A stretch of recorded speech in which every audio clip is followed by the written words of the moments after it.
Regarding the rice experiment, there's still much more to investigate, you know. And this is the thing, you know, people just give up so easily. Oh, it's probably contaminated, you know, looking for all the most simplest and rudimentary, mundane explanations. But by now, my long-time viewers should at least be beginning to question whether your belief creates your reality. I mean, if you feel love for someone, then you believe a certain thing about them. If you feel hate for someone, you believe a certain thing about them. And these emotions are premised in the way you cogitate about things. Now, if you've got a guy or girl of your dreams and they're ticking all the boxes, then, you know, the box which is a little bit further along is the love box. Oh, tick, tick, tick, oh, tick, tick, tick, tick. Oh, so stimulating, exciting, loving, caring. Well, he must love me, I love him, you know, and all this sort of thing. And so we created all this with our beliefs. And whatever you think about the world is premised in a belief. And, you know, I've been over and over and over this. I really struggle, I do. I struggle with the human being. Being exceedingly limited. I'm going to be speaking about the great differences in many, many people. There is a massive variance with intellect. There's a massive variance with the breadth of consciousness. There's a massive variance with perception. There's a massive variance with the ability to be able to problem solve. There's a massive variance with being able to think linear, rationally, and withhold information and use the powers of induction and deduction. It seems that very, very few people have got any of those qualities. And when you do get people with one of those qualities, then if people have like the power of induction or deduction, then the chances are they might be a scientist of some description, because they're always thinking linearly. What if this and what if that? Oh, that did this, so that made that happen, and then this was the result of it, and so all these sort of things. But for the vast majority of people that really don't think, then there's nothing going on except the automaton. That's all that's going on. And if they've heard one other thing, then they'll say that, and that's where it ends. And then they don't want to think about it anymore. It's not interesting remotely. Look, this rice experiment is a big deal, people, because it's got so many connotations to it. Now, one of the things that we really should be addressing when people start with the rice experiment, it's where are you starting from? Where are your beliefs premised? Because if you believe in the authenticity of the rice experiment, when you tell the rice that you love it, then it's all beautiful, and if you ignore it, then it's nasty. Well, people have to realise the power of your own belief creating your own reality. And if people can't get over that thing being reality, then there is no hope. You have to step outside of the everyday egoic limitations and parameters of cognition. Because if you can't step outside of what you've been indoctrinated into, then you're never going to be able to think about anything. No problem solving, no innovation. You're going to be completely rubbish at running your own business. You just don't have the tools, because if you are going to run your own business, first and foremost, you have to be imaginative. Then you have to be innovative. then you always have to look at how you can make modifications, and so therefore you have to start thinking along the lines of induction, or what if I did this, and what if I tried that, then would this happen, would that happen, and all these sort of things. When I was running my businesses, I was forever innovating, and that's why my business very, very quickly started to supersede businesses that have been around for a long, long time, because I just applied myself to it. And I used to think to myself, well, maybe it's because I'm young, and but then it turns out that I wasn't necessarily that much younger, or younger indeed, than a few of my competitors. But it's just that there's a great difference in mind, people. And so if you start this competition, this experiment, with a belief in the outcome, then that's going to be your downfall. Now, this is an issue, you see. This is what they say about scientists. And this is something that scientists, have to be really careful of when they are doing their experiments. They have to make absolutely categorically sure that they aren't looking for anything with any level of desire. They should be absolutely open-minded about it. They can't be in a state of expectation, because when we're in a state of expectation, many other things we don't recognise, we can't see them, we're blind to it, and then we just end up proving our own point. Oh, there it is. Oh, I knew it. I knew it. I knew it. Yeah, you knew it. You knew it because you've created it, and you didn't have an open mind to consider anything else. So you probably would have got a dozen other options which you could have chose and pursued. Good morning. Well, how are you? There's always one, you see, which is dancing much more profoundly and joyously. And when we see us, ladies and gentlemen, it touches us, it means something to us. We absolutely know that the spirit of this realm, the spirit of Gaia, is speaking to us, greeting us good morning. Why the fuck shouldn't plants and things like that greet you? There's a sentience, there's a level of intelligence, there's consciousness. Consciousness pervades. Everything is within consciousness. For God's sake, stupid pink ape, wake the fuck up. Wake the fuck up. This is only spirit. That is the only thing that's here. Even your beloved scientists will tell you it's the only thing that's here. Consciousness. It is real. You get hard days. If I hit my head on that, then I get a whole sore head. Yeah, so stop telling us about spirits, Aaron. My God. My God. What am I going to do with you bunch? Shocking. Absolutely shocking. And then I ask you, like, what's your estimation or perception or any consideration you have about heaven? Nobody's ever thought about it before. Nobody, not a single one of you have ever thought about it.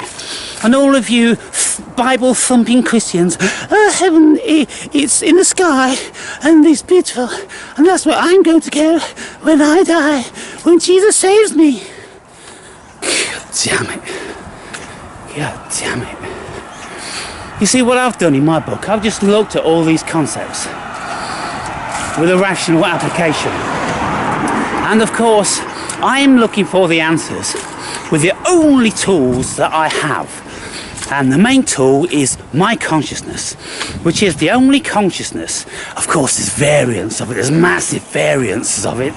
But that's the cosmic soup, is consciousness, different levels of awareness. And then we have our cognizing ability, we have our intelligence. And so, with my intelligence, my level of consciousness, I'm looking for why people wrote this Bible. And this Bible spans like 1,500 years. And you go back through history and you see that people have been writing about gods and spirits and this and the other for millennia. It's nothing new, people. And so if you just think all those people were stupid and naive and didn't know anything about science, then you're fucking idiots. You're fucking retards. They didn't possess any less intelligence than you do now. But the difference being that they were closer to nature and they could see a whole lot more, just like I do. And Lord knows how much more they could have seen. Because if you grow up with your hands and feet in the natural world, then you're going to learn about it through and through. And if you don't have any pollutants to tell you, oh, it's not science, then that's the only thing you've got. And then when you look at it, your intuition's going to tell you what's going on there. And you're going to be looking and feeling your own psychology. And so then, people start worshipping the things like, well, praise the sky, praise the sun, for being up in the sky and for bringing us joy and warmth and helping things grow and all that wonderful things. Why wouldn't anybody worship the sun? It's the most wonderful thing. It's that which makes everything possible. And then idiot scientists just tell you, it's just a ball of gas. Really, it's just a ball of gas. But without that silly little ball of gas, then nothing would be possible. But you just dismiss it as a ball of gas, and then you're looking for the Higgs boson, and you're looking for the God particle. The fucking God's all around you. You are God, you muppets. Fucking hell. Oh dear. Deary, deary, dear. Deary, deary, dear.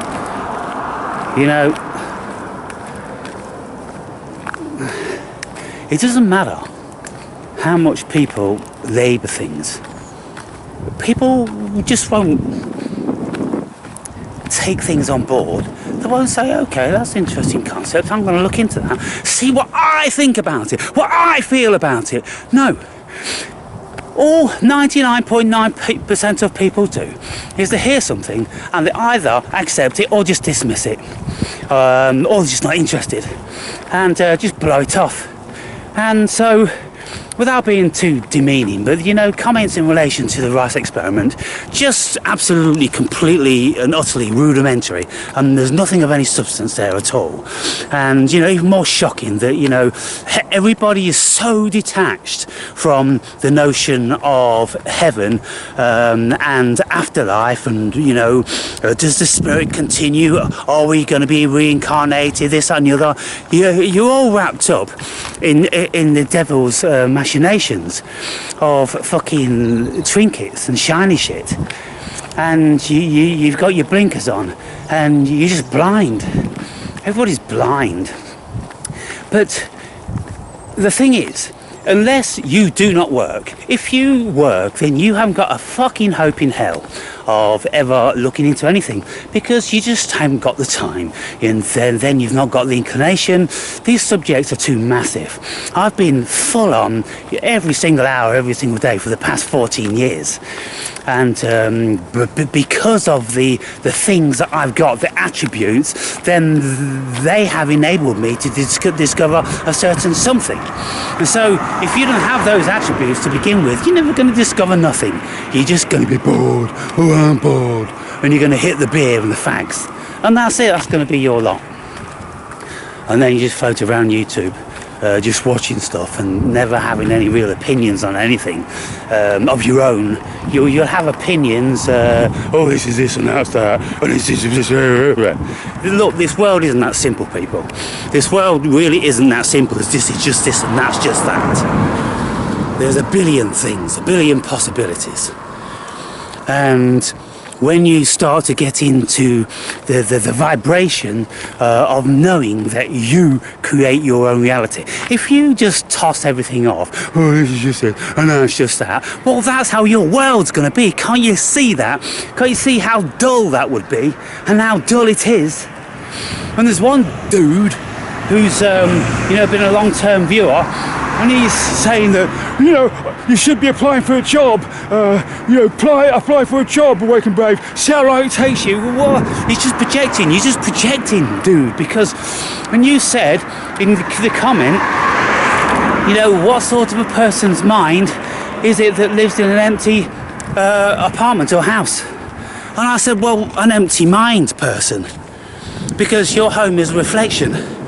And if you live in somewhere that's so, you know, just high street suggestions, all you ever buy is whatever's in the high shop window.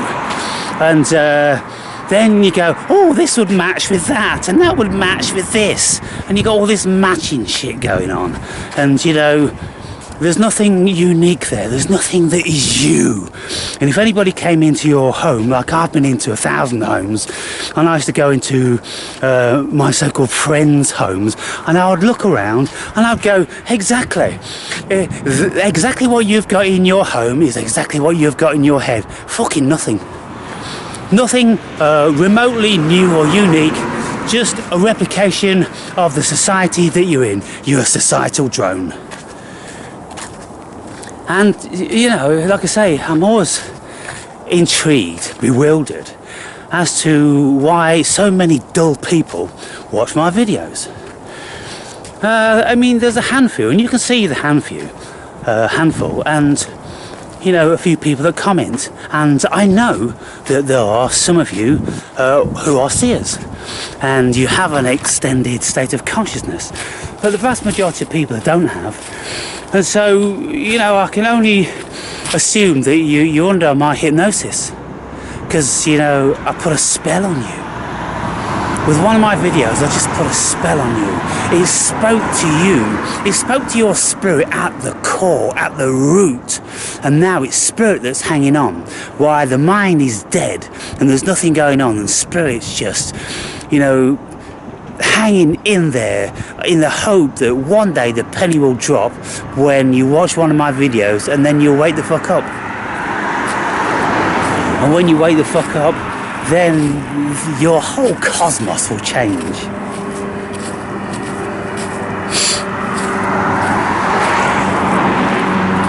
And then there's a few people that are so dull, and even having read my book, they don't think there's anything new in there. And it's like, well, I mean, unless you've been told it 1,000 times before, you wouldn't see it. You're blind. You know, here's the thing. When Christopher Columbus's ships showed up off the coast of Central America, the natives there apparently couldn't see the ships because they've never ever seen those variety of thing before, and they never entered into their perception. So if you see a ship out in the ocean and you've never seen one before, then probably it will never register. I don't know what truth there is in that, but I do know that, for instance, there's this short video on YouTube where people are playing basketball, and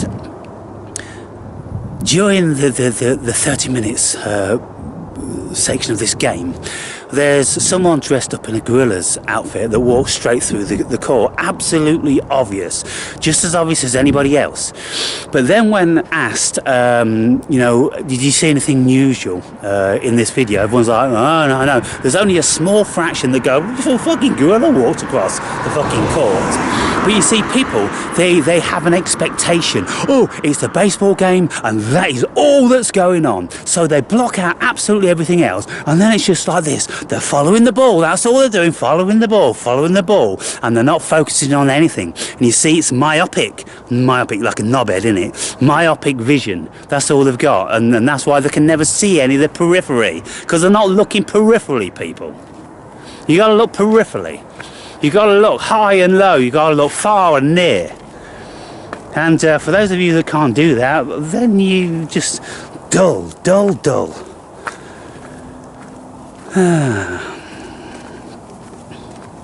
You know, I've just got to get my book published, and I've got to send it to people, intellectuals, and then just start, you know, having conversations with intellectuals. Because until you've written a book, then nobody will ever invite you on or want to talk to you about anything. Because as far as they're concerned, there's no substance to you. You must have written a book. You must have put your hypothesis down. It's like people coming out of university with a PhD. They have to have a hypothesis of something. They've got to have a thesis. They've got to have something new, something original, to show that they are remotely an original thinker. Otherwise, they ain't getting no PhD. What's the fucking point in them having a PhD if they're just copiers? You know, they want people who are innovative and imaginative and, you know, going to create and bring something new to the party. Anyway, I'll come back out the supermarket and give you another ass is a fucking whooping. I'm going to give you a fucking whooping today. A Muppet and Muggle whooping.